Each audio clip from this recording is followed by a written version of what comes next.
Hello bachon, let's read the question. The question says consider the given statements regarding the properties of boron. Statement 1 is that it is a hard refractory solid. Statement 2, it has low melting point and high density. Statement 3 is it shows high electrical conductivity. Choose the correct statements. Option A only 1, option B 1 and 3, option C both 2 and 3, option D all are correct. So here in this question we have given few statements about boron and we have to find out which are correct. So first of all we will check the key concept. So the key concept of this question is that boron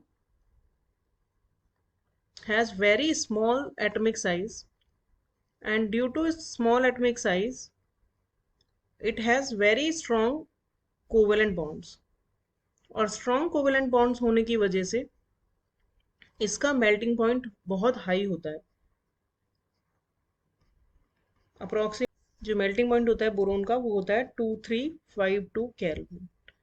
तो इसका melting point बहुत ही high होता है due to small size. तो अब अगर इस question का हम सोल्यूशन देखें तो जो प्रॉपर्टीज होती हैं बोरोन की वो होती हैं, एक तो बोरोन जैसे कि हमने की कंसेप्ट में देख लिया has high melting point, and due to this high melting point it can be used as a refractory solid. refractory solid का मतलब ये होता है कि it can withstand high temperature, और इसीलिए इसे जो फर्नेस होती हैं उनकी लाइनिंग बनाने के काम में लिया जा सकता है. क्योंकि फर्नेस में बहुत ज़्यादा हाई टेम्परेचर होता है, तो जो मटेरियल हाई टेम्परेचर को विदस्टैंड कर सकता है तो उसकी लाइनिंग बनाने के लिए हम ऐसे मटेरियल्स को यूज कर सकते हैं. तो क्योंकि बोरॉन का मेल्टिंग पॉइंट हाई होता है इसीलिए इसे ये एक रिफ्रैक्टरी सॉलिड है. तो यानी कि हमारा स्टेटमेंट 1 तो करेक्ट हो गया. और दूसरी इसकी प्रॉपर्टी होती है कि बोरोन की डेंसिटी लो डेंसिटी होती है. लगभग इसकी जो डेंसिटी होती है वो होती है 2.37 ग्राम पर सेंटीमीटर क्यूब. थर्ड जो प्रॉपर्टी होती है इसका मतलब ये है जो हमारा स्टेटमेंट 2 है वो गलत हो गया, क्योंकि ये हाई मेल्टिंग पॉइंट और लो डेंसिटी होती है बोरोन की, ना कि low melting point high density. और तीसरा जो होता है बोरोन जो होता है वो कंडक्टिव नहीं होता है, लेस कंडक्शन शो करता है.